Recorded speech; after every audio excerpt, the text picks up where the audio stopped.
به کنعان ببرید بوی بهار می آید، بحر شفا جامه آن یوسف زار می آید. قفل و قفس های جفا می شکند اینک زود، شیر غذا گشته رها رو به دیار می آید. ظلمت شبهای سیاه رو به تمام از جانم، نور صفا بخش پس از هر شب تار می آید. دست ستم کرده جدا از بر ما در زندان، پیر و جوان طالب دین همدم و یار می آید. مونس و هم سنگر ما بعد جدایی اکنون، رست ز زنجیر ستم های حصار می آید. باد صبای سحری مژده بده گلها را، فصل خزان رفته کنون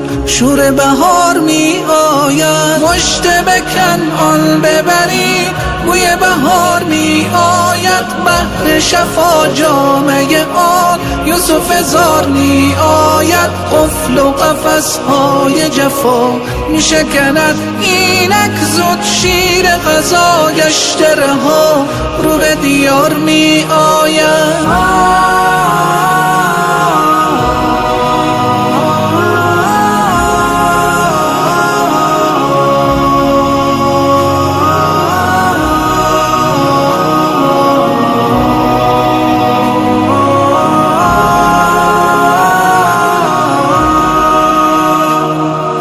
بلبل باغ عمری چه چه خود بالا کن، شادی آزادی مردان خیار می آید. دیده ما بهر لقا رو به سمای بگرام، نور چراغان ز پل چرخی خار می آید. ناله آن مادر افتیده اجابت اکنون، عاطف غیبی بزند نعره سوار می آید. کرده فلک را به صدا درد فراق یاران، روشنی چشم غریبان به جوار می آید. مژده به کنعان ببرید بوی بهار می آید، بحر شفا جامه آن یوسف زار می آید. قفل و قفس های جفا می شکند اینک زود، شیر غذا گشته رها